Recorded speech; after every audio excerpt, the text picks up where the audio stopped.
What's good, friends list, episode 123 of the Gamecast coming at you.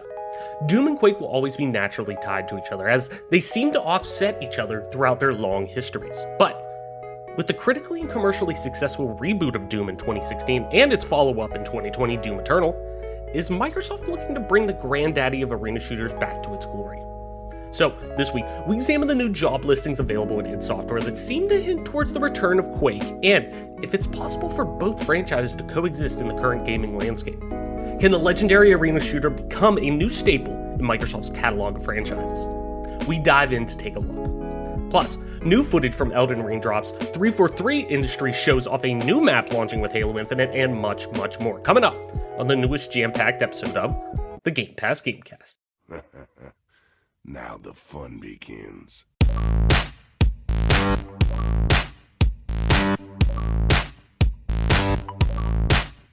Punch it. Stop! You violated the law.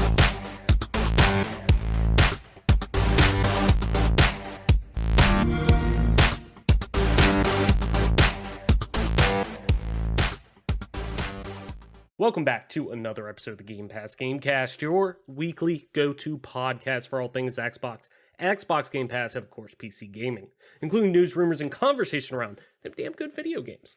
You can catch new episodes of the show when they drop each and every Friday morning on YouTube, Apple Podcasts, Google Podcasts, Spotify, SoundCloud, and of course all other major podcast services. So be sure to subscribe to us, rate us, review us, all that jazz I tell you every week, and follow us on Twitter at GC Podcast to stay up to date with everything regarding the show, video games like, and of course our dope giveaways. I'm your host as always, Travis White, aka Travelus on most internet platforms. Joining me as always, my tag team partner, my partner in crime, Mike P-Pack. Mike, what is good, my friend? What is going on, my friend? And most importantly, what have you been playing, my friend? Yeah, my friend. Yes, my friend. My friend. No, I've been playing a lot of the same. I've actually been getting back into Halo a little bit because we're about 30 days outside of release or whatever. 31 days outside of release.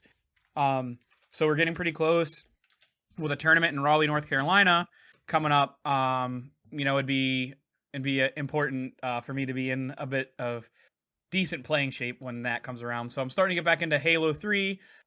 Enjoying some of the updates they've done to the game as far as like getting to change my view model and stuff. I made my rifles and guns like very lowered, very like basically my BR is barely on my screen at all now. So it's nice to be able to see a little bit more without the BR blocking pivotal information. And then also still playing some D2 Resurrected, but played a little bit of Phasmophobia last night on stream, and even just playing by myself a little bit, because there has been some significant updates done. They released the huge Halloween patch, which people seem to really enjoy. It came with a new Nightmare mode, 4 new ghosts, a new map, so it was a huge content update for the game. That's a little bit outside of a year old now, but there were some things that were incorrect with the game and broken. Maybe not so much with the update, but just on the design of the game. Maybe they tried to make some changes to some ghosts, and there was some issues occurring where, if you've ever played Phasmophobia, a ghost might have the option to, like, whenever a ghost goes into air quotes roaming mode, basically when the ghost just walks away from the ghost room, there was a lot of questions as to what is the ghost actually doing. Does it just teleport to these other areas? What is going on? And there was a bug recently that a popular streamer by the name of Insim, that's INSYM. I watch a lot of his YouTube videos on different games as well. He's an entertaining streamer, but he's super into Phasmophobia. I think he's level like 5,000 or something. And they do a lot of scientific studies with the game. And there was a bug where the host of the game, you could go into let's say we go into Tanglewood, if you've ever played it. It's like the smallest map in the game. If the host of the game left once the ghost started hunting, the ghost would never be able to hunt, but would always be in hunt mode. So basically the ghost would always appear and the lights would flash and you'd hear the heartbeat like the ghost was hunting, but the ghost would just permanently be in non-hunt mode. You could never leave because the door would always be locked, but it let us see kind of what the ghost was doing in these times where the ghost isn't in the ghost room. And it dispelled a lot of theories. It got rid of a lot of false narratives about the ghost. Basically, the ghost will walk out of the room and go to a different location. But the problem was the way they programmed the ghost is the ghost would go from room A to B to C to D to E to F and then back to A. But sometimes, say on a map that has 3 floors, let's say the Bleasdale farmhouse or the other farmhouse where there's an attic, the attic farmhouse, and then there's the workshop where sometimes the breaker's in and there's lockers in there.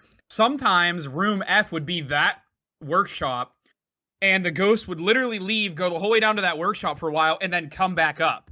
So when Nightmare Mode came out, and you could only get 2 pieces of evidence, and the ghost would hunt more frequently, there's less hiding spots, it was a lot harder to tell where the hell the ghost was coming from, because they could be in room F, you run down the stairs thinking you're safe, and then the ghost is coming from that other way.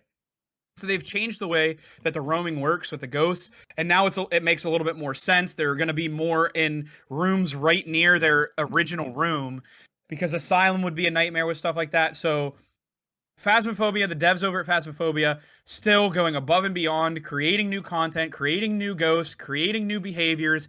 They're bringing fresh breaths of fresh life to this game. And if it's a game that you haven't played in 6 months, I really urge you to give it another shot, because it's a completely different game than when you played it 6 months ago. It's still Phasmophobia, but there's so much different. Like last night during stream, the ghost has a new interaction where they'll break every light bulb in the room you're in, and that happened, and it's very scary. And they added new weather elements where you could get a light, you could get a thunderstorm, you could get fog, you could get windy that would blow out candles if you're outside at the campsite. So a lot of new maps that are going to be outdoor maps coming down the pipeline too. So kudos to the team that's still delivering on Phasmophobia. It's been great. This has been a really long what have you been playing section, but I also got Age of Empires 4, played some AoE 4, really happy with that. It's a lot like Age of Empires 2, but has some AoE 3 flavors. I haven't got a ton of time into it, so I won't give a full review, but I have been playing that, and I have been enjoying it, and if you have Game Pass, it's only $1 on it. Please download AoE 4 and give it a shot. You might just like it. Well, there we go. That's what I like to hear. Holy shit. That's a little different than my normal, Halo, Diablo. Hey, there's nothing wrong with that either, but holy shit. Yep. I love it. That's awesome. That's what I'm talking about, baby. What a way to start the show, man. I'm just right. Fucking content, baby. Content. Content king. Content king Tarek. Yeah. But no, seriously, that's talking about Phas. Like, even when, a couple weeks ago, jumping in, even from that point in with you, like, completely different. And I know, like, you're not someone who, like, takes in a lot of content outside of, we'll say, like, outside of the game. Like, you play the game, I kind of give you guidance and tell you whatever. But I've always been someone who, like, and it's one of the reasons why I've gotten so good at, like, Diablo 2. You get into the meat and bones of the game. I want to know why. Yeah. I want to know why things happen. Right. So I'm big on studying information about the game. So that's one of the reasons why I'm pretty knowledgeable about it. So it's been a blessing to see, because a lot of the streamers that are, relatively big because of Phasmophobia have been, delighted with the game also. No, definitely. And I definitely want to keep playing more, especially check out the actual Halloween update. Maybe jump in and try some of those Nightmare Mode ones. But no, that's great, dude. I've been doing a little bit of training myself, getting ready for Halo Infinite. I'm not gonna lie. I'm gonna be honest. I've drank a lot of Rockstar energy drinks. I'll be. There we go. Just for the sole fact of I want to get all the cosmetic stuff on there, and I am a caffeine junkie, as you know. So, yeah, I've been like just fucking housing Rockstar energy. Like when I get an energy drink, I'm like, okay, I'm going to go out of my way and get a Rockstar one that's branded with Halo Infinite just so I can get all the double XP shit. Even though I'm really curious how that's going to work when it comes to, challenges being the main way of progression in that game. Like, I'm really curious as to how feasible that double XP is going to be, like, on a timer and things like that. Like, how is that going to work in theory or in reality compared to theory whenever you're actually, like, you get what I'm saying? Like, I'm curious how that's actually going to line up, because, I mean, this isn't the first time there'd be double XP in a Halo game by any means. I remember when Halo 4 dropped, buying fucking at my part-time job in college, like, they sold Mountain Dews where I worked with the Halo Infinite or the Halo 4 like promotion on them, and I got them for like 50 cents at work. So I'd buy like 4 a day. Dude, I had a whole fucking bucket full of the fucking Mountain Dew caps just to put in double XP and it was like 24 hours double XP or something like that. So yeah, it was something crazy. yeah, so like I was housing fucking progression in that game, but I'm curious to see how that goes. But anyways, the big game that I've kind of gotten back into this week for myself, and it's kind of starting to be one of my, like, it's such a comfort food for me, but not in the way that, like, when you think of comfort food, you think of, like, oh, I'm going to get that greasy burger. I'm going to get, you know, it's supposed to be, you're not supposed to really get, like, substance out of it. But in this way, there is very much substance. And I've gone back into The Witcher 3, naturally. Going back in there, I'm trying to work my way through the Blood and Wine expansion that I never did get to play. And really, really, I mean, there's not enough good things to ever say about The Witcher 3. I would actually like to go back. And I think, too, it's been a combination of, we've gotten a little bit of, like, tidbits put out there about, from, if you guys know who Tyler McVicker is, he does used to do the Valve network. I can't remember what it was called exactly, but he used to cover Valve online and on YouTube and stuff like that. Now he does his own just Tyler McVicker YouTube account, but he was talking about one of his videos was kind of focusing around what's going on with CD Projekt Red right now. Obviously, they're working on the next gen updates for The Witcher, The Witcher 3, and more importantly, Cyberpunk 2077, and how those are being shifted around a little bit and whatnot. But he did a video on saying, like, oh, well, they're, you know, the team that has acknowledged, like, hey, like, CD Projekt Red has said, hey, yes, we're working on something in the Witcher universe right now, you know, that is kind of like Bethesda style whenever they announce Starfield, officially that is, and the Elder Scrolls 6, like, hey, this is the game after. And then here's the game after that. Like, we're just acknowledging this exists. We're acknowledging the elephant in the room. Yes, this exists, but it ain't coming for a while. And that's kind of where they're at with, I'm sure, whatever The Witcher 4 would be. But the combination of that and the new trailer for The Witcher Season 2 coming out, and even me, somebody who's, like, started to read the books, noticing there's much more book content in this season already from the trailer alone, I was like, you know what, I'm ready to fucking jump back into The Witcher for a while. Like, I'm ready to just sink my teeth into the fucking continent, maybe, like, so I've been going through and playing that, and it's just more Witcher. The writing is just fucking fantastic. It's one of those games that I hold it very much up to, I think it's a little more I don't want to say fast paced, but I think it's a little more, I don't want to say non-immersive because it is an immersive experience. It's much more approachable in terms of, hey, I want to play this game like a video. This feels more like a video game than necessarily. It's more video gamey than Red Dead 2 specifically, obviously. But I've been having the itch to go back to Red Dead 2, and I'm like, you know what? That's just too much immersion for me right now. Like, and it's funny, I've thought about that, going back and playing Red Dead 2 for the longest time. Mm-hmm. But it's one of those games that I remember when I rolled credits on Red Dead 2, I fucking adored it. Like, I loved it. This was a piece of art. This is, and it still is. This is very much a piece of art. Just like I think this is in The Witcher 3 is in the same category as that, because it is a slow burn. But it's not as slow of a burn as Red Dead 2. Yeah, because you've got to sink. I only got 30% through that game. Still, like, I have never gone back and completed it, unfortunately. Yeah, like, and it was one of those games that it's almost like, I'm trying to think of, like, movies that I've seen that are like that, but kind of like Death Stranding is another one, which I've had an itch to go back and play that game. Shocker. That it was one of those games that when I wrapped it, it wasn't that I was like, man, I'm sick of this game, I don't want to play this game anymore. And it wasn't one of those games that it's like, I want to keep playing this, but I'm also like, they could have cut, like, you know, 10% out of this game and probably would have been great, trim the fat a little bit. But it was when I wrapped up that game, that was fucking fantastic. I don't know if I'll ever play this game though. Like, it's not in the sense of, man, I hate that game. It was such an experience that was so honed in and so lived in and breathed and integral to, like, I truly think each person's playthrough of, like, a game like Red Dead Redemption 2 is very much like a fingerprint. It's very more unique than what you think, because there was so much detail in that game, from conversations to relationships to things like that, that you can play the game fucking 50 times through and probably find something new each time you go through there. And certain people only interact with you in certain situations and things like that. So, and you can cut off complete full storylines because of that. And The Witcher 3 is kind of like that too. And that's what I mean when it's like, this is very much a piece of art, but The Witcher 3 is much more of a video game than either one of those, than than Red Dead Redemption 2. So it's much easier. Like, The Witcher 3 is one of those worlds that it's like, I was thinking about it last night when I was playing the Blood and Wine expansion some more.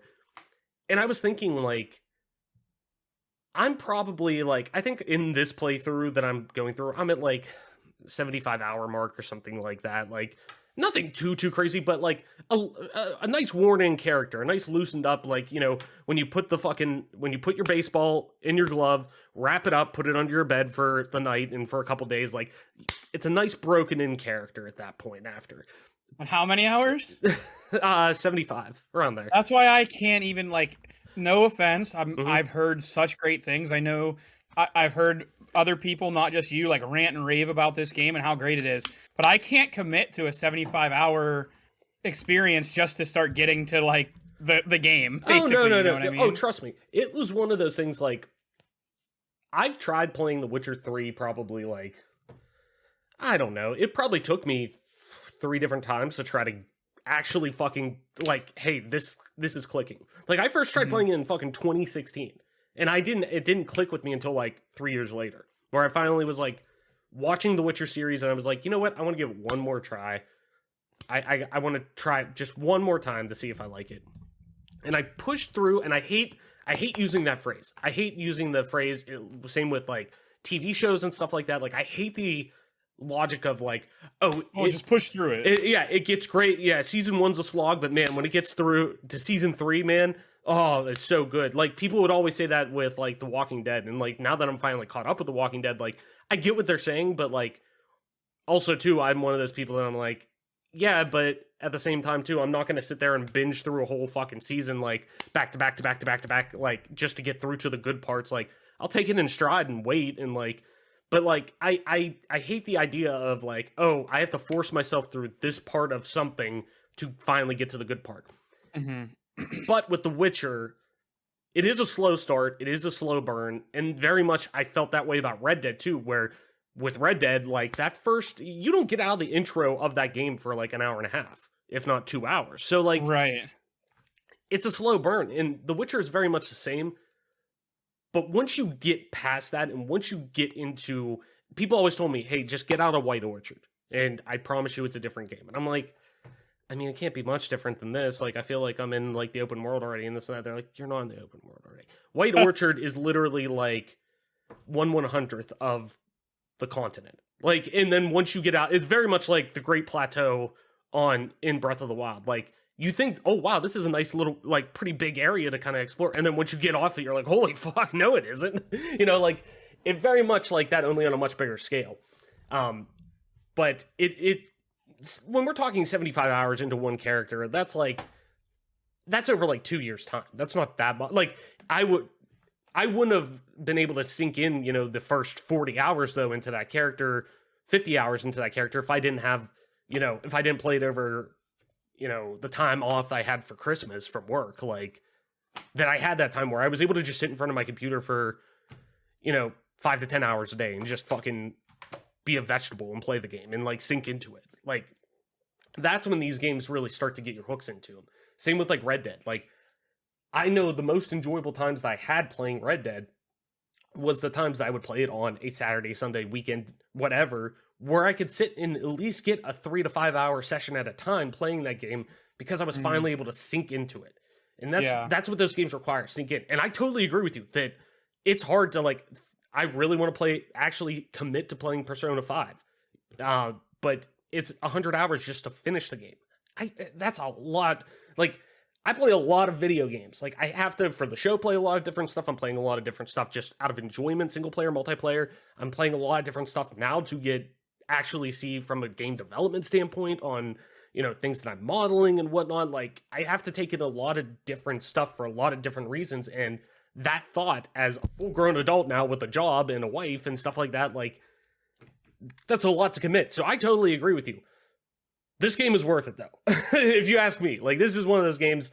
It's not, I wouldn't put it at the levels of like Oblivion of how much I love it. But it is very much up there. Like, for an RPG experience right now, if you're wanting a fantasy RPG experience, it's hard to beat that right now. Like, I would absolutely recommend this over, as somebody who is a diehard Elder Scrolls fan, who has Elder Scrolls maps all on his fucking wall framed, like, I would hands down choose The Witcher 3 any day over Skyrim. Like, no question. Oh my god. Like, and that's like, I would probably, that might be sacrilege, but I mean, we've been on this show gushing over Oblivion forever, and you know, it is what it is, and it might be sacrilegious to some people, but like, the excuse of, oh, Oblivion's just so dated, like, it just doesn't fly with me. If you don't have good taste in video games, just tell me. You don't have to disguise it with, oh, Oblivion just, it doesn't look good. Like, okay, you probably still watch old ass movies that aren't in HD, and you still watch them. Like, what do you mean? Like, I fucking love a lot of horrible movies. I mean, fucking horrible. Like, Joe Dirt. I fucking love Joe Dirt. That movie is god awful. Stone Cold.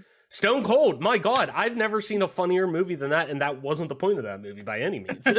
I've never laughed as hard at a movie. Now, granted, we were also fucking drinks deep into that night watching that movie, but it was fucking great.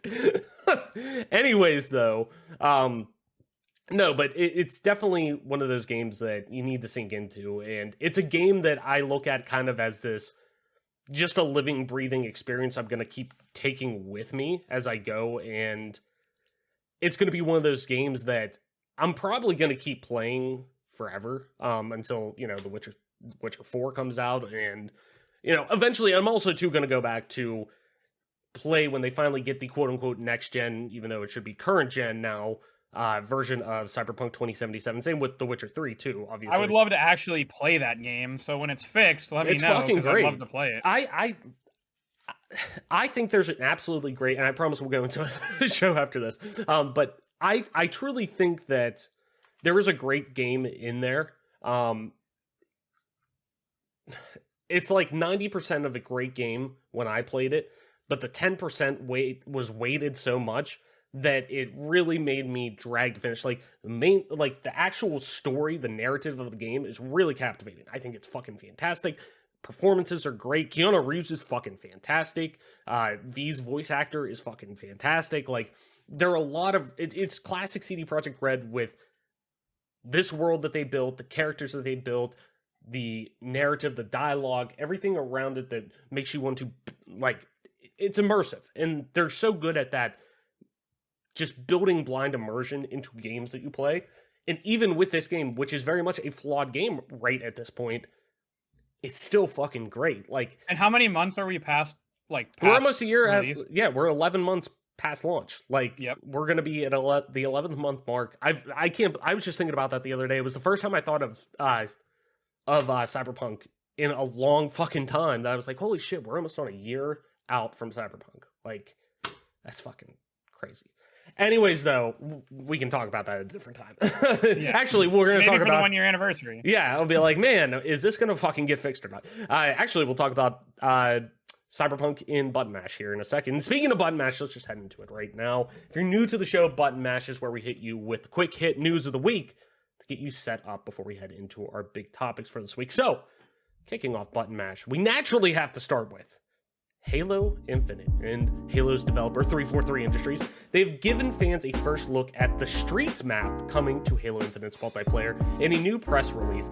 The map is designed for 4v4 arena gameplay types and is incredibly close quarters, fast-paced, and asymmetrical in nature.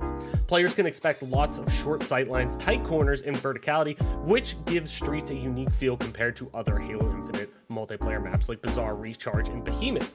Streets, which is set in the streets of New Mombasa at night, also features lots of interesting artistic touches like neon signs, advertisements, including one for Holo Puppy, and a Halo Infinite arcade cabinet that plays a catchy version of the Halo theme. Players will also be able to spot the night sky through the map. So, go over to IGN. They had Ryan McCaffrey, Mr. Xbox over there, host of Podcast Unlocked, had the exclusive on that IGN first. They had the exclusive reveal of all this. So go over there, check out Ryan's work and the whole team over at IGN. They did a great job showing this all off. And actually, if you're hearing this now live, they're gonna have some brand spanking new Halo Infinite stuff today. If you're watching this on release day for this week's show, this Friday, they're gonna have some big stuff coming out for Halo Infinite, and I believe it's first season. So go over there, check it out. They're gonna have a full breakdown of all of that. So, anyways, though, Mike.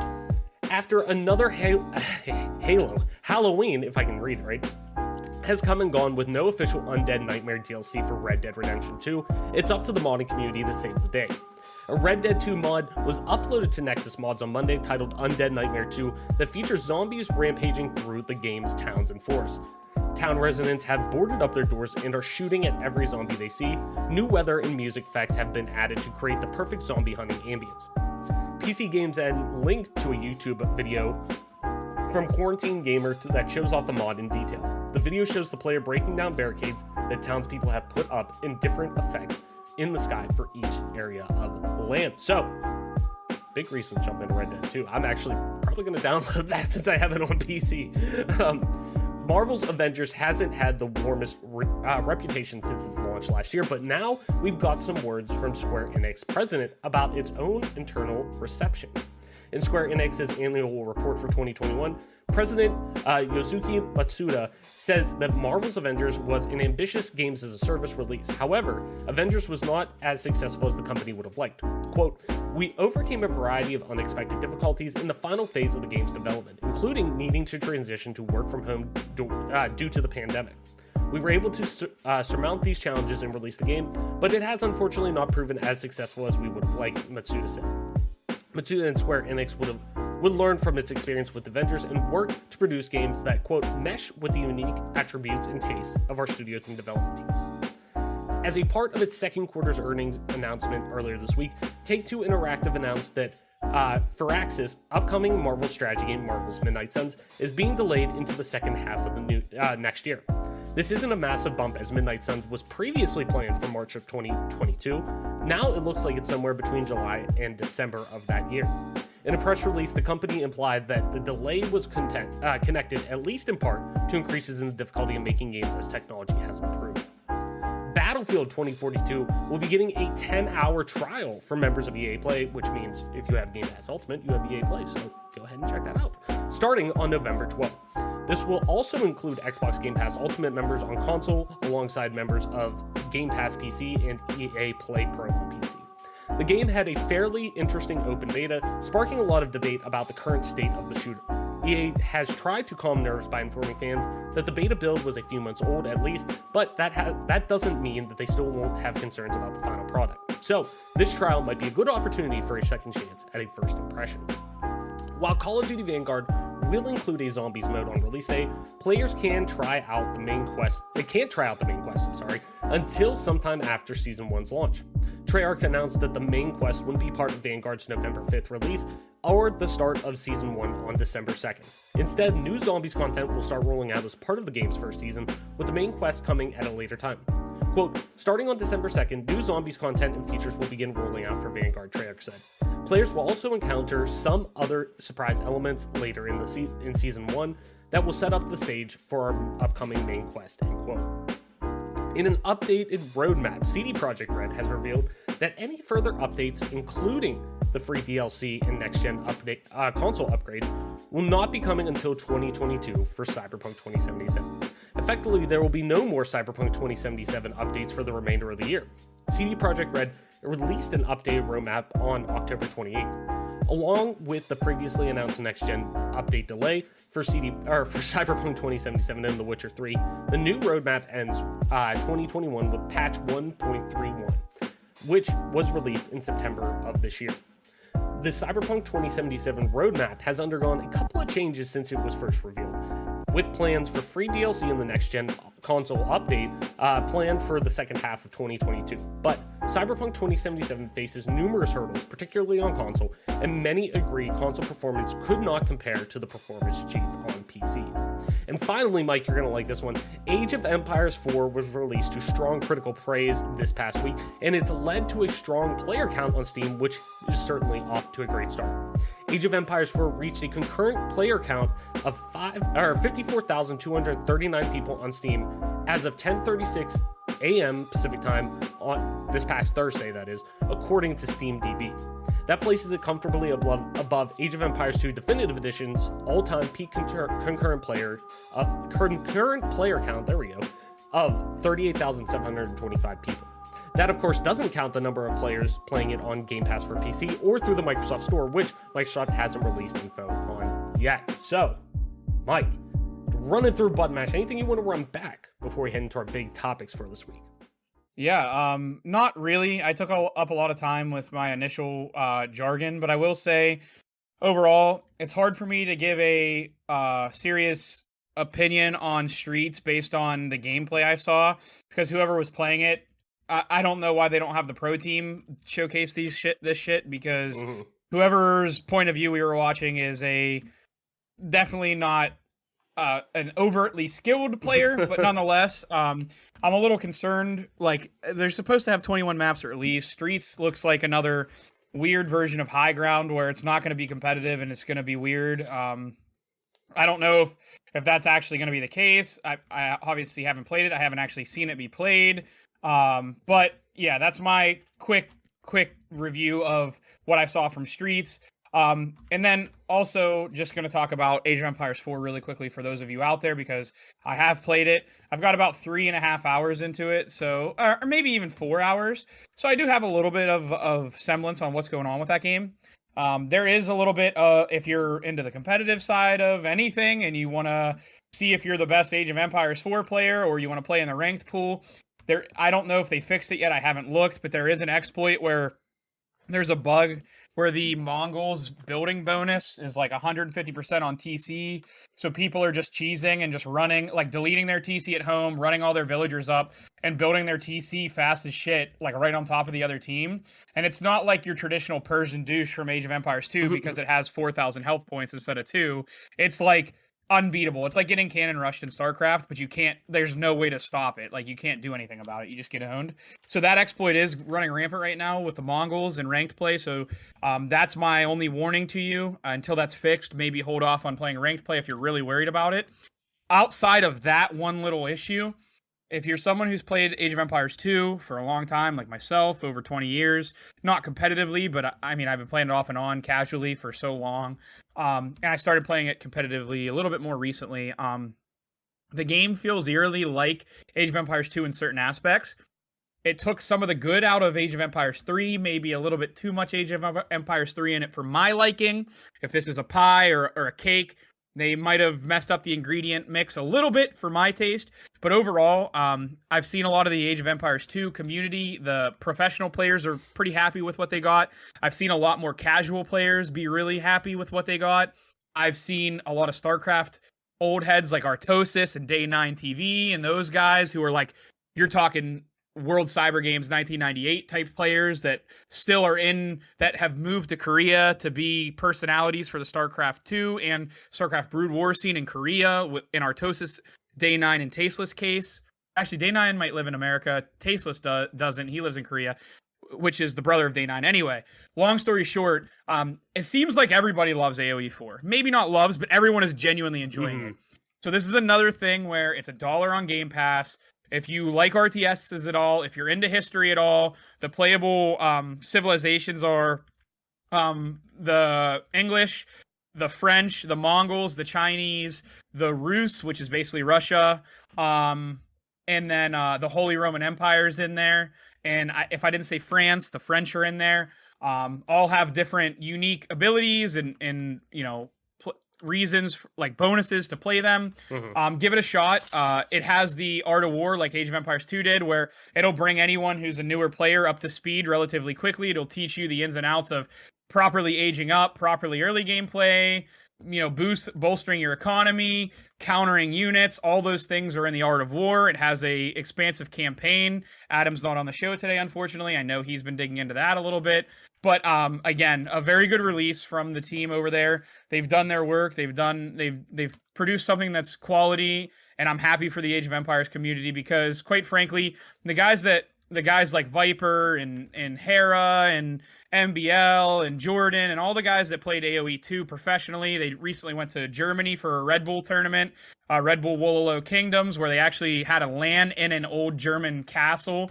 It was fucking awesome. They had people there dressed up like peasants and stuff. It was really cool. I'm just so happy for all those guys because finally they're getting probably what they deserve as far as single-handedly holding a community together based on their tournaments and stuff. So I'm happy for everyone there, and hopefully you give it a try because it is a pretty special experience in my opinion. I've been enjoying it thoroughly. No, definitely. I totally agree. I've been wanting to jump in. I have it downloaded on Game Pass already. I've been wanting to jump in and check it out. It's just been one of those weeks that like we've been all trying to like squad up basically to play, and Adam switching over to his new job has been kind of like taken over with that, and I've had stuff going on with work and a little bit later night, same with you. So it's like there's been a time that I've wanted to get in and play with you guys specifically to like have you guys like always kind of hold my hand at first through RTSs, especially Age of Empires. You guys are much deeper into that, but I would love to get in there because I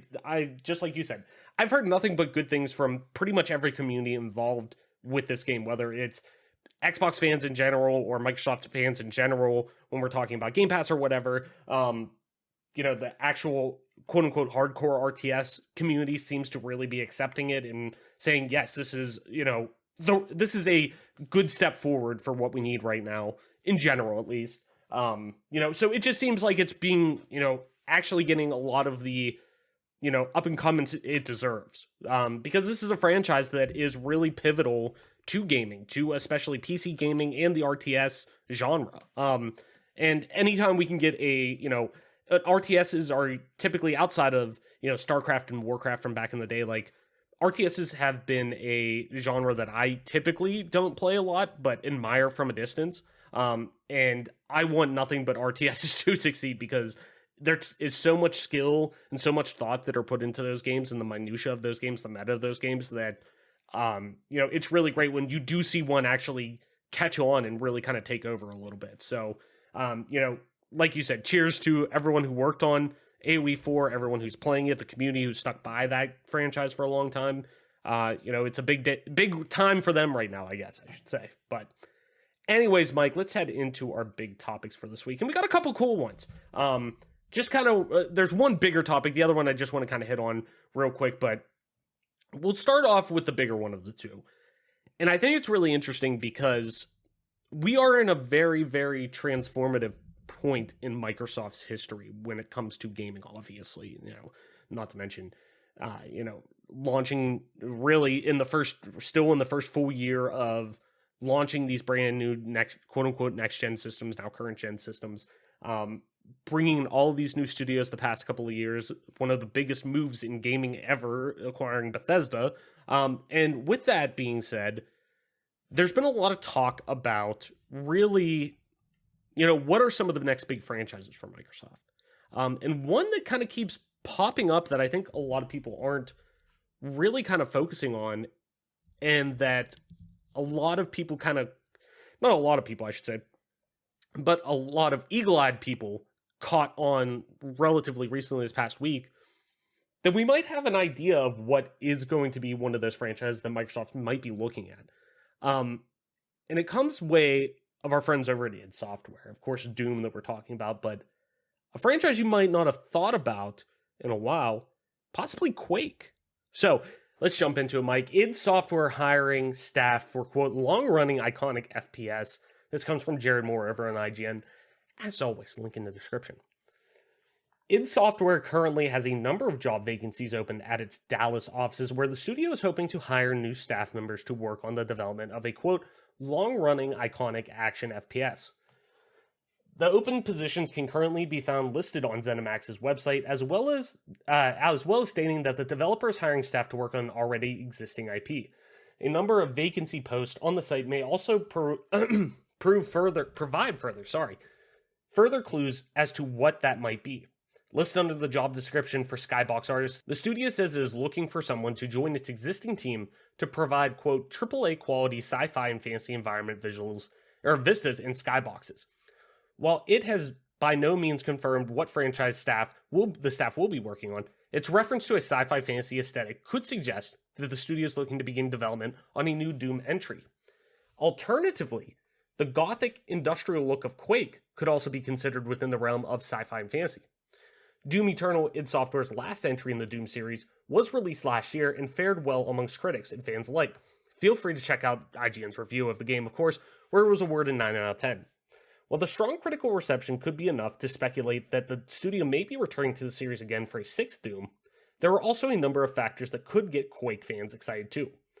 The release of a remastered version of Quake earlier this year following its announcement at QuakeCon may suggest that the studio has been testing the waters before looking to re-enter the franchise further in the future. So, I feel like Quake is a franchise that really has almost mirrored in a yin and yang sense to Doom for so long, where we saw the drop in quality in Doom at the same time we saw Quake really hit its stride with, Quake 3 Arena and stuff like that, only to see that kind of reversed with Doom finding massive success after its reboot, after Doom 4 was canceled and then went back to the drawing board and rebooted to Doom 2016, and Quake really struggled to find really its footing and its place in the current gaming landscape after released Quake Champions, which I actually like Quake Champions, it just never really fucking caught on. So, with how successful Doom has become, Mike, is there room in general, let alone in the house at Microsoft now, to manage really both of these franchises in a respectful way where they get put in a position to both find success?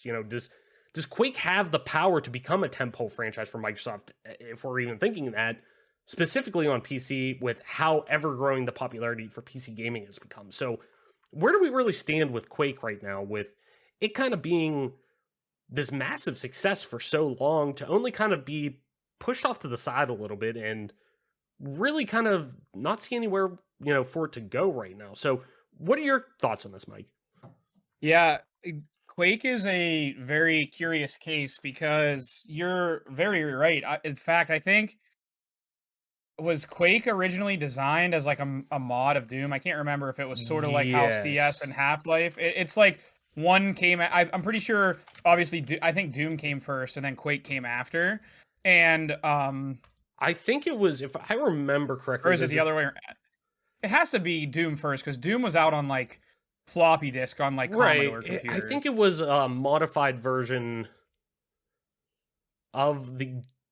Yeah.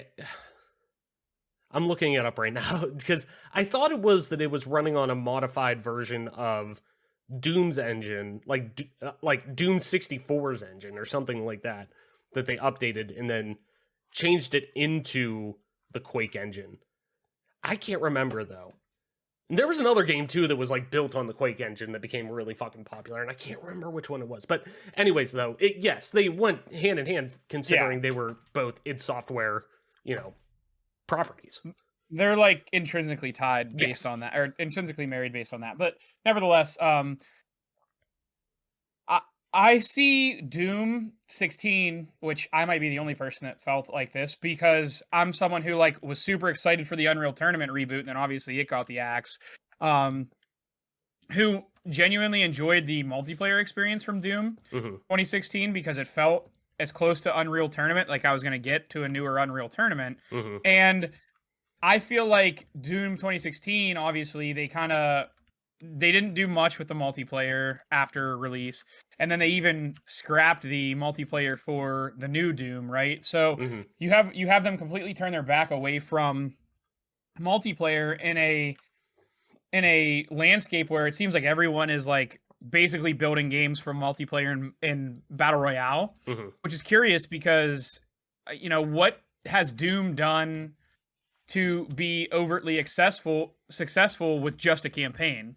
And you look at it and you say, well, it's a sci-fi thriller type game. Not even a thriller anymore. They kind of got away from that. But it's a sci-fi game. And you're like, okay, well, that's good and that's good and that's great. But what after that? And you kind of start to dig around and you realize that the same stuff that makes Doom successful, Quake can use to make it successful. As far as storyline's concerned, as far as general gameplay, all of that stuff can be really, adjusted and affected by a Doom like a Doom-like feel to the campaign, a more of a sci-fi thing to the campaign. No thriller, but maybe you could make the character pretty much like the Doomslayer, who's a total badass and just FSU, just fucking shit up constantly. But it has something like Quake has always been more of like a multiplayer focused game, in my opinion. Like everyone has looked at Quake as like the multiplayer option, where people see Doom always has been the single player. Very predominantly in single player. And I think therein lies the rub with Quake and Doom. Are you going to make a game that plays just like Doom on the same engine in Quake? Because maybe they didn't have the team to support it at ZeniMax. But whatever the reason is, they turned their back away from multiplayer and Doom. What was the reasoning there? I think that's where the question really is hidden, is how can the company really showcase Quake in a way that's going to get people to pick that over playing Warzone for 16 hours a day like the streamers they think they're going to become, or Fortnite, or whatever the popular BR is. And luckily, I think Battle Royales are starting to slow down finally, which, like, that question has been asked since the dawn of our first ever show. Like, Jesus Christ, when is this nightmare over? Yeah, and I'm like, when's the bubble going to burst? Between MOBAs and that, I'm pretty sure BRs and MOBAs are both like starting to slow down. Thank God. But are first-person shooters next up? Are they coming back? Are RTS coming back? With Age of Empires 4, one would think that RTSs are on a trajectory upwards, and now all of a sudden, is that going to light a candle under Blizzard's ass to get StarCraft 3 announced, which, would be a total Blizzard thing to do. Like, oh, AoE 4 is having all the success. Oh, StarCraft 3 coming. And then everyone will be back playing StarCraft. So it's like, what game genre that people thought were going to die, which, like, the RPG genre never died, but what genre of game is going to revive itself? Is it the FPS? Because outside of Counter-Strike on PC, and, I still consider Rainbow Six to be a little bit of a niche market. There's not much on PC for first-person shooters that people play competitively. Yeah.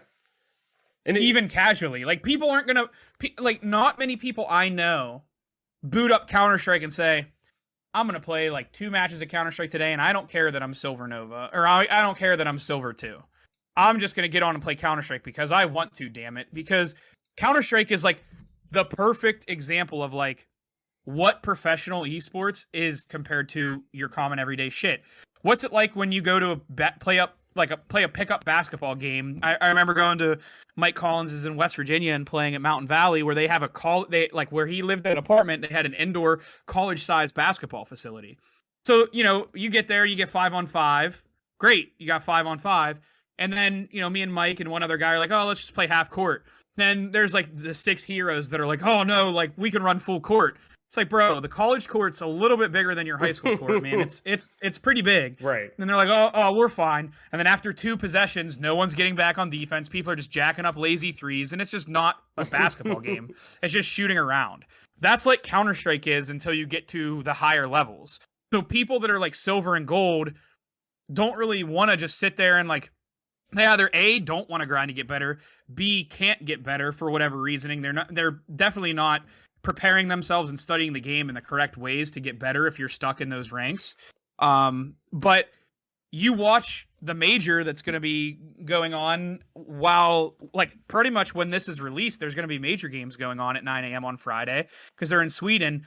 They're playing a different game, just like the people League of Legends are, but there's less casual appeal to Counter-Strike than League of Legends, in my opinion, because League of Legends is very punishing, it's very difficult, but it has hidden MMR where you're just going to get sunk in lower and lower, and you can just play weird games like ARAM, and it doesn't really matter. But Counter-Strike, in and of itself, is so intrinsically difficult and has such a high skill gap that people don't just casually play it that often, in my opinion. And with all that being said, that's what I start to ask myself, because we see Counter-Strike kind of slowing down, especially in North America with the rise of Valorant. What's it going to take in all of that body is to come back and say, I don't know if there's room for 2 first-person sci-fi thriller, sci-fi games like Doom and Quake can coexist. I don't know that that's a thing. I don't know if maybe ZeniMax isn't looking to further the Doom franchise, so Quake could take its place.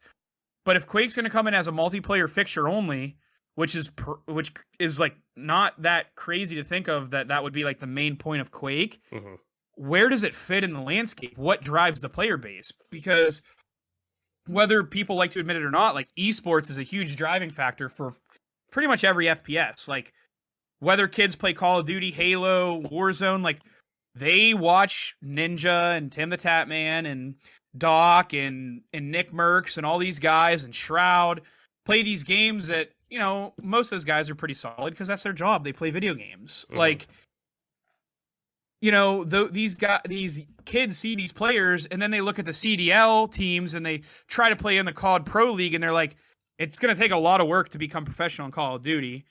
What if I'm becoming like a professional Warzone streamer? What if I become a professional streamer and the numbers are with Warzone and these other games, which streaming in of itself, becoming a popular streamer and how difficult that is like, that's a whole different discussion. But like, what's going to drive people to go play Quake? Like just for fun? Like, am I going to get on, go play a deathmatch, get my face smashed in for 30 minutes and realize I don't want to play this anymore?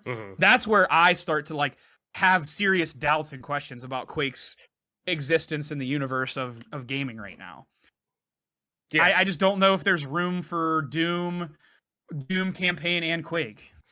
Yeah, and that's the thing, because if Quake does make its return, which there is, I think there is still weight to that name. I think there's always going to be a weight to that name to a degree. Now, granted, you know, there's not going to be, yes, does Quake hold as much as a Fortnite right now? No, but Quake is one of those franchises that is still going to be, when you put, like, the fact that there is a QuakeCon still, when Quake Champions is the newest release with Quake, and even so, like, I just pulled up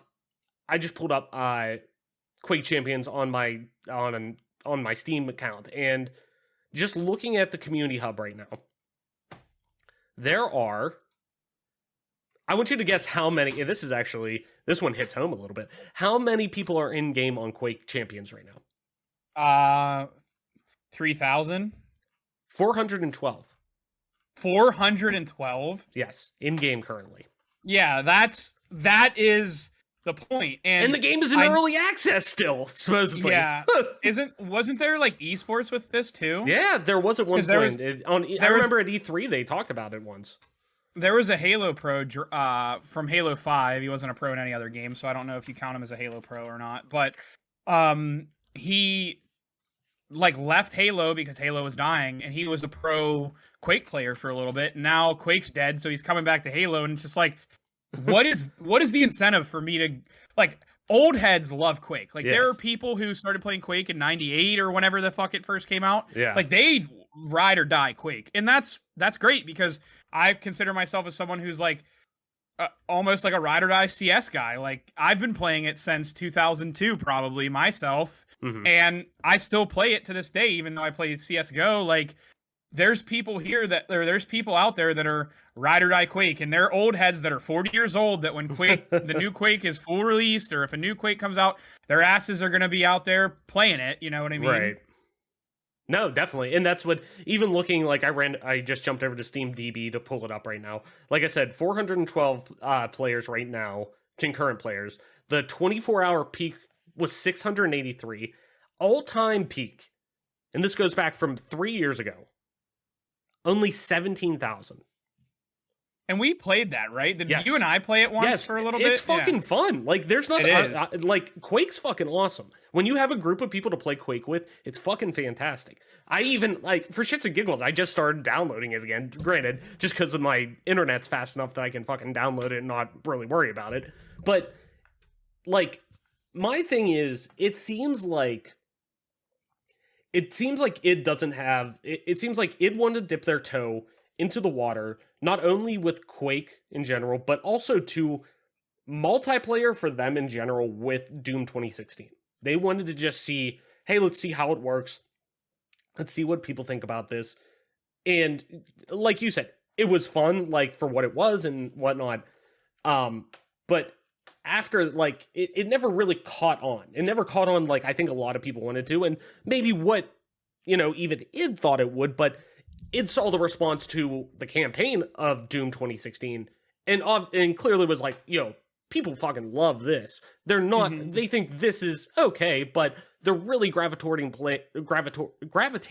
towards the single player. They're, replaying the campaign constantly. They're doing this, like, it is a very much, like, that is their bread and butter right now. And they obviously saw that when it comes to Doom Eternal, because they just said, oh, fuck it, we're not even going to do a true, like, FPS style multiplayer. We're going to do, like battle mode, which is a cool thing. It's showing that, hey, we want to have a multiplayer option for you, but it is much more, it's not going to be as competitive as you would think a standard FPS would be, a standard arena style FPS. But see, I think that there could be room for both to a degree. It just has to be, because I think they had the right idea, and I think Quake Champions was too, when they released that, it had such mixed messaging with it, because it was early access, and it was kind of like invite only for a bit, if I remember correctly. Like, I remember getting a key for the, like, beta version of it for, like, I bought it on, like, some, like, CD key site because it was, like, $2 and I wanted to play it. That it was, like, it left that beta, but then was charging money, but then they went free to play. But my big thing is, I think they went free to play too late. They should have just went free to play right out the gate. Yeah. Because it's still getting supported. Like, on October 4th, on the Steam page right now, October 4th, major update, fall 2021 update. And looking at it, there is a fucking shit ton of stuff. The Doomslayer's in it now. Death Knight's in it. All kinds of things. 13 new nameplates, new guns, there's a ton that they're putting in this for a game that has 412 people playing it right now. So, I think there's something there. Not to the degree of, hey, this is going to, like, I don't think they're trying to fucking revitalize Quake Champions by any means. But I think that there's a reason why that they're still supporting this, to a degree.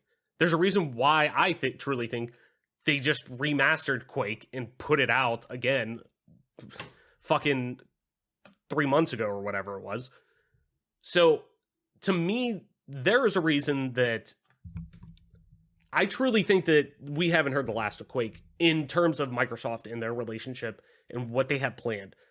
That with the way that Game Pass is set up, and I think we're going to we could potentially even see this when it comes to, like, how Halo Infinite's going to be handled.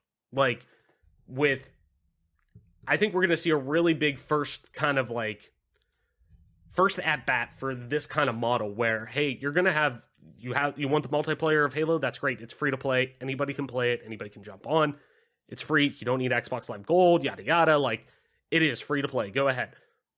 But if you want the single player version of that, it's on Game Pass day one. You can go out and buy it. Go to GameStop, Best Buy, wherever.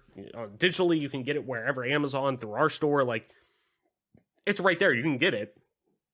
But the multiplayer is going to be free to play no matter what. Where I could see potentially, maybe for Doom 3, like, whatever the next Doom we're going to get is, maybe they become a dual IP studio. Like, hey, it's going to be working on both Doom and Quake. Like, Doom, you're just straight up going to get single player releases. It's going to be a Game Pass thing. It's going to be pushed, like, it's going to be like that, where, hey, on Game Pass Ultimate, you're able to get day one, all these things with Doom 3, and the single player's included, yada yada, this and that. But for the multiplayer, we're going to be bringing Quake, and we're going to be bringing this version of Quake that is new, update. It's running on IdTech 5 or whatever they're on now. Like, it's going to be, you get what I mean, where it's like, I see this being almost the chance to have them be this dual studio, but really in a way that they support both games, where it's clear that, and I don't mean this in a bad way, nobody really gave a shit about Doom multiplayer, in a sense, like, from a mass standpoint, and clearly it as well understood that and didn't really give too much of a fuck about, and I'm not saying that in a bad way, but they moved on past it. Both the fans and the developer moved on past the idea of doing multiplayer for Doom. But they clearly do have an interest in multiplayer if they're still supporting Quake Champions to a degree out of their Austin studio, which I wouldn't necessarily put it past them that there is obviously they do obviously want to support a multiplayer game of some point or some, stature, and this is an IP that is seriously just sitting there waiting to get gobbled up. I'm sorry, go ahead. What were you saying? No, I was just going to interrupt because something just like jumped into my mind, and don't ask me exactly why I just thought of this now, but talking about id Software in general for as long as we have thus far really got me thinking.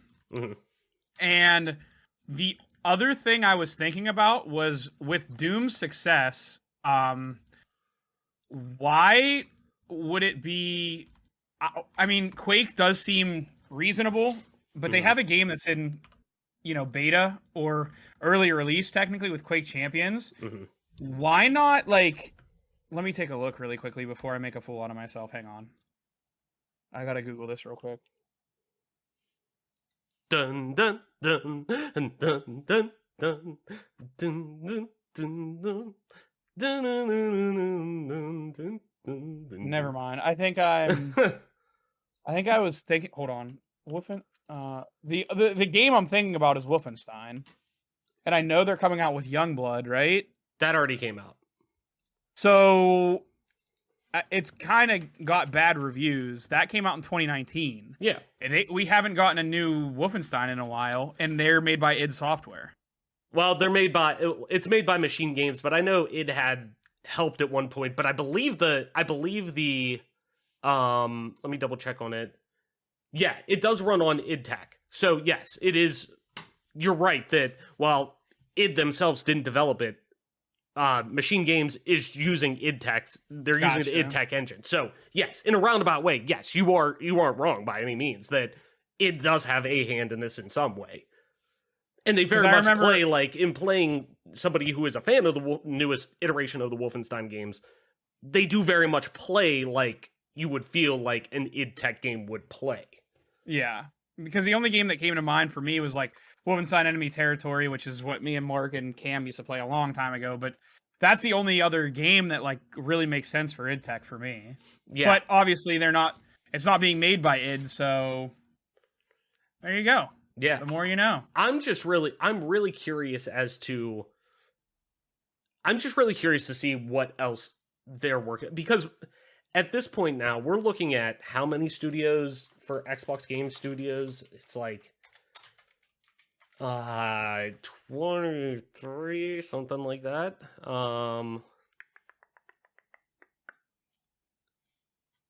What are we at now? Yin's wanted games. Yeah. Let's see. 343, Coalition, Compulsion, Double Fine, Initiative, In Exile, Mojang, Ninja Theory, Obsidian, Playground, Rare, Turn 10, Undead Labs, World's Edge, Alpha Dog, Arcane, Bethesda Game Studios, id Software, Machine Games, Roundhouse, Tango Gameworks, ZeniMax Online, and then Xbox Game Studios Publishing, which was the publishing arm, but also too, there was one more that I thought. But anyways, you're looking at 22 internal studios now that you're working with. At some point, we're going to be seeing these all come to fruition. And I'm hard pressed to not think that when we're talking about id in general, the fact that they have, what now? I think they have 3 studios? 2, 3? I believe, something like that.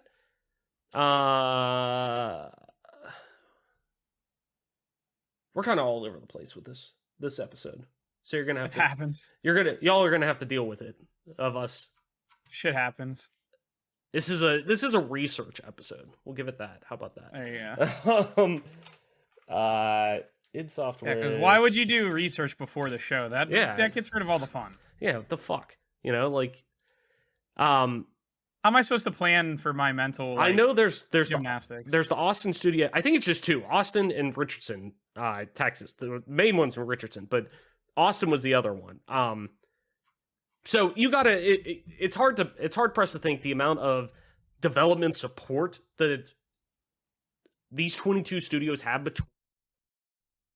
I almost muted myself. Between each other now, like, they have the bandwidth to make both of these work easily. And to me, this seems like Game Pass is being set up right now to have the almost Netflix effect of, hey, we're going to have these big franchises on here now. We're going to have the rights to these. We're going to be using these. And you can expect, like, hey, you're going to get spinoffs. Hey, you're going to get standard releases. You're going to get unique things on this now because of this IP. And almost to the extent of, I could see, like, hey, yeah, we could have the Stranger Things effect where it's like, hey, you're going to get, like, Doom, but then we're going to talk about it for a long time and we're going to support it for a long time because also id's working on a free-to-play version of Quake that's going to be built in id Tech 7, and it's also going to be there, but we're also working on a new iteration of Doom that's going to be released side by side with that, and this and that. Like, I see this being a la carte very soon, in terms of not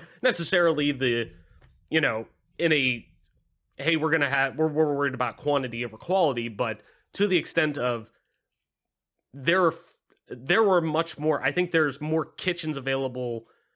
Like, most people think, oh, there are going to be too many cooks in the kitchen kind of thing, but I think there's enough kitchens available for the cooks that I think I think Xbox in general is going to be fine when coming up here very soon within the next 2 years of, it's just going to be ridiculous once we get to the point where all these studios are churning out stuff. And it's going to be it's going to be like Marvel, where it's going to be every, 2 to 4 months, you're going to have new content of some sort. It may be in, it may be a scalable, version of what you can expect. Like, sure, you're going to have your end games, but you're also going to have your, Lokis and your, fucking Falcon and Winter Soldier, but then you're also going to get a Shang-Chi in there too. You're also going to get a solo standalone movie, but then we're going to bring it back around with,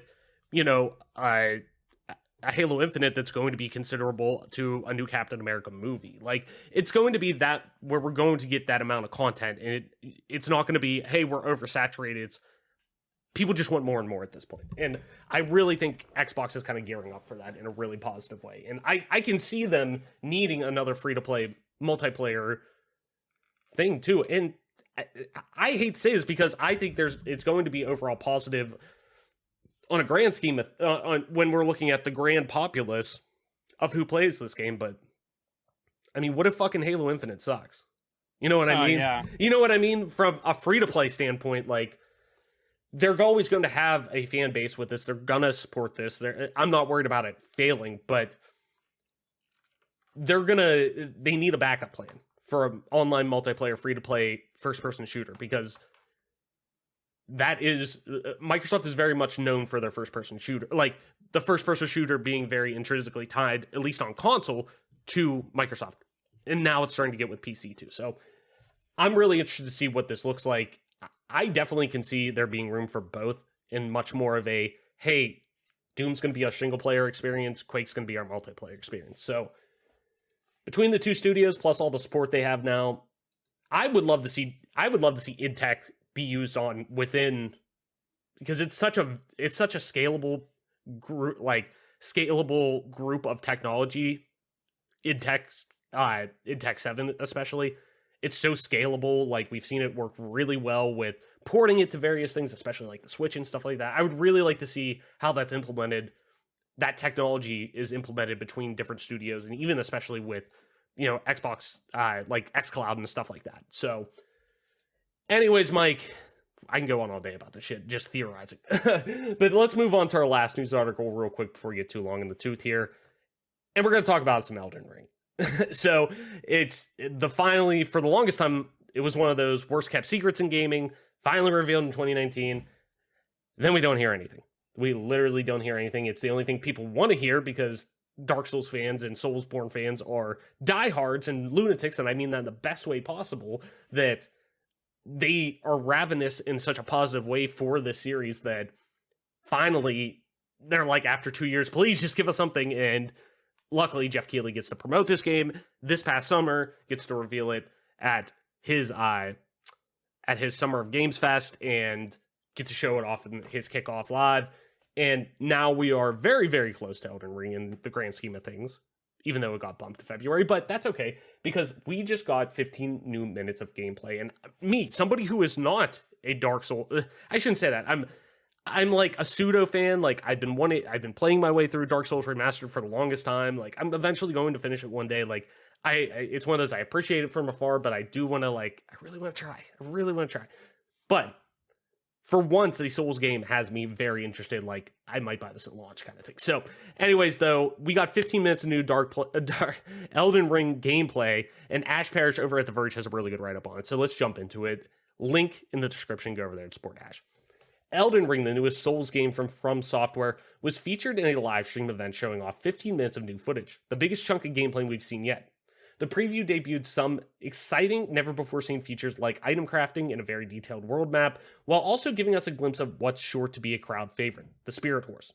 The Elden Ring footage was from a PC build, showing off impressive visuals from the world known as the Land Between. Instead of bonfires or lanterns, sites of grace are now where Tarnished can rest and replenish their health. Occasionally, touching a site of grace will spawn a beacon that can guide players to the next objective, which will definitely become in handy for such a seemingly large and expansive world. To help travelers through the world, you are given a Spirit Horse, which was my favorite part of the demo. I hope we'll have the opportunity to bond with our Spirit Horse a la Roach from The Witcher 3. It is unknown if you can pet the Spirit Horsey, but I understand you can feed it, fight on it, and use it to vault off Spirit Springs and fly through the air to reach elevated areas. Opponent, eat your heart out. The demo previewed the co-op system, calling in a fierce-looking barbarian lady to assist with a boss. For those who play offline to avoid potential invasion, you can summon spirits for a short time to help you take down a pack of enemies. According to the video, there are different types of spirits, allowing you to mix and match your spirit parties to find one that best suits your playstyle. For those of us, me, and I mean me, who have a hard time with some of the more difficult elements of Souls games, this spirit helper system is sure to come in handy. The preview didn't go too in-depth as to what kind of story Elden Ring tells, although we did meet a woman with a tattooed eye named Melina, who apparently wants to offer us an accord. We also saw, of all things golden, with a prancing lion on his axe, which could be a long-lost Lannister, and a whiff of George R.R. Martin's influence on the game.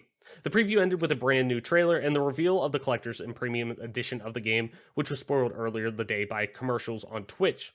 Pre-orders are available now, with premium edition buyers getting a sweet-ass one-to-one replica of the winged helmet Melina Blade of Miquela wears. I'm sure I butchered that.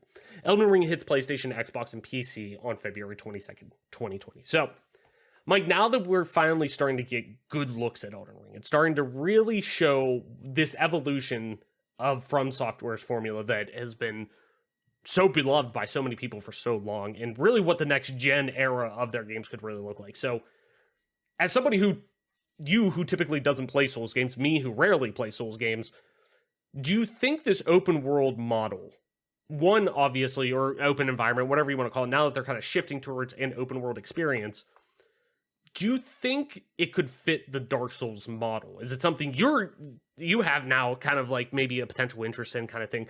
But to me, Dark Souls was always inspired by Zelda, which we've heard on from a lot of people, or from the creators of the series themselves. And it's really starting to show heavily now, but could that affect the relationship and the reception to what fans are typically expecting from the beloved Japanese developer? Do you think that could potentially even hinder it and change this formula that they like so much? What are your kind of thoughts on all this?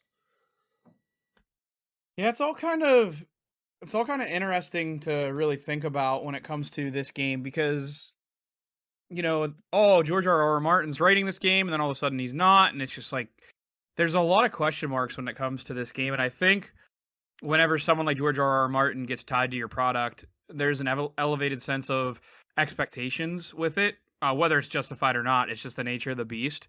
And to me, I think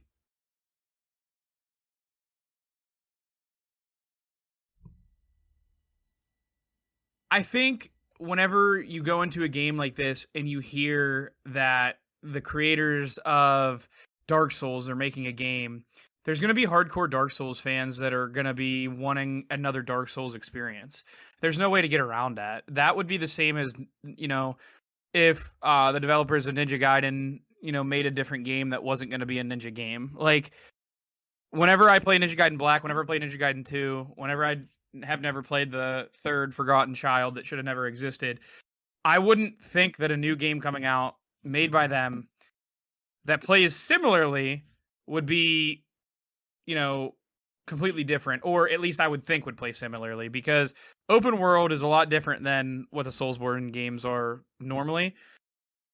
I think when you replicate something like Zelda, it's for good reason. Zelda obviously has a working, it obviously works. What Zelda does is successful. It's one of a kind most of the time. So with that being said, they have a lot to uphold, because a lot of people really like the Dark Souls games. A lot of people just enjoy these games in general. I could see a situation where people might hold it against them because they want more of like a traditional Soulsborne experience, but they get this instead, which is not what they wanted necessarily, as shitty as that would be, because, it's gonna probably be a pretty quality game regardless. I'm not in a position to know what that feels like per se, because I'm someone who, like you said, I don't play Soulsborne games all that much, outside of a game like Ninja Gaiden. Like, I don't play Dark Souls games, but I just hope that people will go into this with a little bit of an open mind, because and there's people out there that might be listening to me go on this spiel, and they might be saying, but Mike, you constantly rag on 343 because they're not giving you classic Halo experiences. And now you're giving, the creators of Elden Ring a pass. That's true, but the creators of Elden Ring aren't telling me it's going to be a classic Soulsborne experience, bro. You get your shit ready. Like, we're going back into Halo. We're going back into the foray. Like, get ready for a classic experience that we know that classic Halo fans are going to love, and then give me Halo Infinite. Like, I was waiting for you to be like, that's true. First of all, shut the fuck up. Literally. Like, yeah, I would love a classic experience, but I've come to terms with the fact that 343 probably isn't going to give it to me. But again, the creators of this game aren't promising you a Dark Souls game. They're telling you it's going to be a different experience. The creators of Halo Infinite are telling you it's going to be a classic Halo experience, but it's clearly not going to be. So it's like, that's where my contingency comes into, where you kind of have to give it an open mind, even though I might be a little cynical towards Halo Infinite.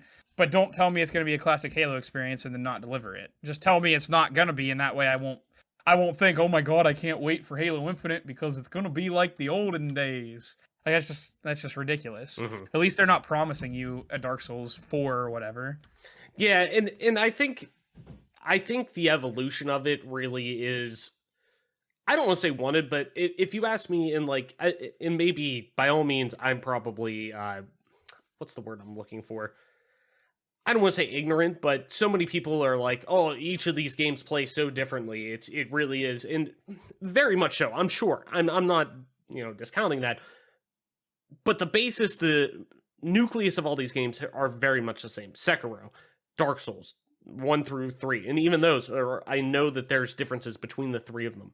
But Bloodborne, and now soon we're going to be talking about fucking Elden Ring, and I think the formula to a degree did need a little bit of a shakeup, but not in the sense of like, oh man, you gotta just start over from scratch, yada yada. But like, for the longest time, more people have been wanting to come into these games, but they always hear about, oh, the difficulty, yada yada. And not that I think that's holds, well, I don't want to say, oh, good or anything like that, but like, you can very much so, it is, they are games that are very difficult, but they've always been, hey, you know what you did, and you know what you need to do to adjust it, and yada yada, move forward.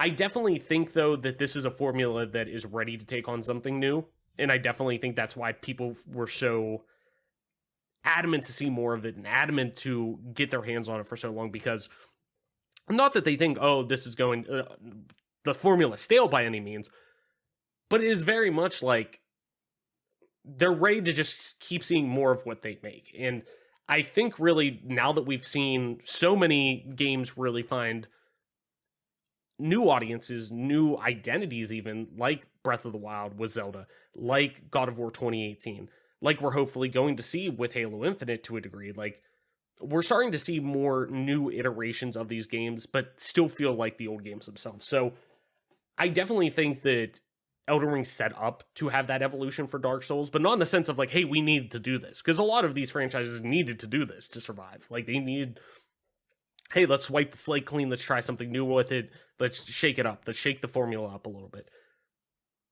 FromSoft didn't really need to do that. But I think it's one of those things that maybe they're trying to get ahead of it a little bit and really say, you know what, let's try something different here. Worst case scenario, we go back to the old stuff, old way, and we keep it, connected. All these games have these, open environment connected feels to them, but Elden Ring definitely seems like a much more open world game now. So I'm really interested to see how that kind of connects with everything and really connects with the fan base overall. But it for me, as somebody who's loved Zelda for so long and loved adventure style experiences like that and action games that do have difficult combat, but not in the sense of like, man, this is like, you're just playing this to beat your head off the wall difficulty, but where you have to learn the game demands that you learn how to play its way. And not in the sense of, oh, this is bad, I'm feeling forced, but it's more so, hey, this is the way this game's designed, this is the way we envision this game. Like, if you commit to learning this style, we see that you're gonna have a lot of enjoyment out of this game, or you're going to find the view on this game that a lot of people are hoping you will see. So I definitely can see this being that answer to a lot of the, hey, why doesn't, I really want to play a Souls game, but it's not for me. I feel like this is going out of its way to really kind of answer that question of, well, let's give you a Souls experience that opens the door to a lot more people. And I think the way that this game's being approached with that is definitely on that direction. So I'm definitely interested in it. I'm definitely going to pick this up at some point. Is it day one? Maybe. I don't know. I haven't really truly kind of been convinced of that, but I'm definitely going to be at least picking this game up. If it gets the reception that I think it's going to get, I'm definitely excited to try this game out. So, Mike, let's head into Party Chat before we wrap up this week's episode. So, if you're new to the show, Party Chat's where we propose one question at the end of each week that we want to discuss with you. Could be as simple as what's your favorite story beat in the game, what you've been playing recently, yada yada. Or we could be a little more in-depth, a little more serious, and talk about like mental health issues, things like that in gaming, how we can combat that, yada yada. And answering it ourselves, after answering it ourselves, we'll kick it to you. We want to hear from you to tweet your responses to the question over on our Twitter at GPGC Podcast, or email us at bonusaccessory@gmail.com, and we'll read some of the responses the following week. So last week's question, what are some elements that make a great horror/scary video game? And X-Gravity Protocol X over on Twitter said, atmosphere is the most important thing to me in a game. It amplifies all other elements. So I like that. That's interesting. This week's question, Mike, what is your first Xbox memory in honor of the 20th anniversary of Xbox? All right. This one's pretty easy. Softball toss. Here you go. I might have, if you've heard this story before, sorry, but I'm just doing my job. Just answer the damn question. My brother one time went to a LAN party at his buddy's house, and there was a game called Halo there. Up to this point, we had N64. We played games on the computer. We had a Sega Dreamcast. We had a Sony PlayStation 1 and then Sony PlayStation 2. He went to a LAN party, played Halo for the first time. They were playing like 16-player Blood Gulches. He loved it, liked it so much that he and my mom went out to the store, bought an Xbox and a copy of Halo, and the rest is history. I started my Xbox experience out playing Halo 1 cooperatively with him a little bit, and then Adam would come over and we'd play. And then, that's how I got started into Xbox. Nice. Mine is fairly similar to that to a degree, through another person kind of introducing me to Xbox. Going to my cousin's house, I remember it was right around the launch of the Xbox. Couldn't have been maybe a year after, but I had heard of it, like, as a kid, you're getting EGMs and game magazines and things like that from the grocery store and Walmart and stuff like that. And kind of seeing like, whoa, the GameCube's coming out, PS2 obviously, but then there's this new thing, the Xbox. Like Microsoft's making a video game system. Holy shit. They have a Shrek game that's coming out with this thing. But like getting my first hands on that, I remember holding the Duke controller and being like, what the fuck is this? Even at that age, I'm like, what the fuck? But I remember sitting down at my cousin's house who had an Xbox pretty early on.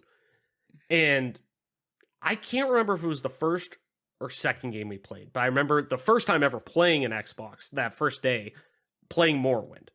And instantly being like, this is like Zelda on steroids. Like, this is what, if Zelda was, like, I felt like I'm playing the next generation of what Zelda could be in a fantasy world like this, doing it whatever. Because I remember I had played Grand Theft Auto 3 at that time at a friend's house, and, like, I was like, holy shit, I could just get in the car and I can go get a gun and just start shooting people. Like, that idea of free will in a video game was like, and I remember I got that feel from Morrowind, like, dude, I could just pick up the sword and just go fucking kill Fargoth and take his fucking ring. Like, Take like, everything. Yeah. Like, I could just do that. Like, it's not the sense of me being a cold-blooded killer, but more or less, like, I'm able to just do that in a game, and there's ramifications for what I'm doing in this game. Like, Poor Hall. No one ever cares about Hall. no, of course not. But You kill her for free, the guards don't even care. they turn a blind eye like that. but point being that it's like, to me, every game that I played to that point was very much on, we're talking on N64, PS1, things like that, for the most part had been, hey, go do this. To progress the game, you have to do A to B to C to D. And those games are fucking fantastic. But it was very much the first time I'm like, holy shit, this next stage of gaming is, it's that feeling of going anywhere, doing whatever you want kind of thing. And it's really, like, that really opened my mind. And then I remember instantly on that same day being introduced to Halo for the first time, like many, sitting down playing. And I think I think him and his friend were playing multiplayer when I got there. And I remember we ended up playing, his friend left, and I was like, what's this game? Whatever. And he was explaining it to me. He was like, let's play co-op campaign just to, like, get a feel. I'm like, okay. And I remember playing Pillar Autumn and going in and actually going through that first level for the first time, and, like, just being, like, instantly getting it in terms of the controls. Like, that being such a mind-blowing thing, but even at that age being, like, instantly it clicking, because that's natural. You would expect to move with the joystick on one side, but then as soon as you move the other one, you instantly get like, okay, this makes sense. This feels natural to play with both of these joysticks, which I know a lot of people who, never really, like, only played with a D-pad, they're older and they were, transitioning from a D-pad only to never really playing an N64 with a joystick or any other system, like playing an Atari with just a literal only joystick, but not in the sense of like dual sticks or anything. I know the generation above us really had a hard time kind of like sometimes picking that up. And I'm saying the generation above, like me, your brother, Spat, like people who are like our parents' age were like, oh, I don't get that. And it's like, okay. Yeah, my dad, who was a very electrifying, great Miss Pac-Man player, like elite Miss Pac-Man player, maybe not like gonna win tournaments, but he was very good at it. Yeah. Like handing him an Xbox controller, he like looked at you like he had 6 heads. He just couldn't figure it out. Yeah. But it felt so natural to me putting it in my hand, and somebody who like played PC games at a young age too, like first person PC games at a very young age, like, and having that experience, like understanding like, oh no, this feels very natural. So yeah, it's those moments that like I remember clear as day playing those. I remember he had to go somewhere to like, he had a practice or something that day because he's a couple years older than me, and he had a practice for, it was like lacrosse or football or something like that. And we were over there for like a birthday party or something like that. So I remember sitting there, and while he was gone, like playing through his stack of games, like Max Payne was on there playing that for the first time. That fucks up a kid at 5 years old or whatever, 8 years old, I guess I would have been. Like, not gonna lie, that gets you a little bit. you know, all kinds of like just those experiences. Fusion Frenzy, like popping that in by myself, like being like, okay, I guess I'm gonna do this. Like, it'd be really great if somebody else was here to play, but yeah, like it's crazy. You remember all those things like right like that, and it's crazy how much like Xbox kind of modeled like what I wanted to play, like the styles I love playing so much, like narrative based games, RPGs, first person shooters, things like that. Like kind of my first Xbox experience encompassed all of that. So just kind of weird to like actually now kind of think out loud on that. I'm like, oh shit, that's kind of that one kind of moment kind of modeled a lot of the things I like. But I digress. Mike, I think it's time we wrap up the show. Why don't you tell people before we leave where they can find you on the internet, talk about all we talked about today. Of course, we talked about Halo Infinite because we naturally have to do the potential return of Quake, Elden Ring, all that cool stuff. Where can people find you on the interwebs to talk about all this cool stuff? You can find me on Twitter at TOYSXLDIER. That's Toy Soldier, and the second O is an X. Or you can find me on Twitch at MP_Toy Soldier. Nice. And as always, I'm your host, Travis White, aka Traveless on most internet platforms, including at Traveless_ on Twitter. That's TRAVLESS_. You can also find me streaming time to time on twitch.tv/Traveless_, same as Twitter. And you want to play some video games with me, you can do so over on Xbox Live at just regular old Traveless. That's TRAVLESS. And this, ladies and gentlemen, has been your newest episode of the Game Pass Gamecast, your weekly go-to podcast for all things Xbox Game Pass, and of course, PC gaming, including news, rumors, and conversation around them damn good video games. You can catch new episodes of the show when they drop each and every Friday morning on YouTube, Apple Podcasts, Google Podcasts, Spotify, SoundCloud, and all other major podcast services. So be sure to subscribe to us, rate us, review us, all that jazz that I tell you every week wherever you get a podcast at. And follow us on Twitter at GPGC Podcast to stay up to date with everything regarding the show, video games like, and of course, our dope giveaways. So, Mike, that's going to be it for our episode this week. Thank you, everyone, so much for listening, sharing, and being a part of our growing community. Game on, wash your hands, listen to the doctors, Black Lives Matter, and we will see you next week.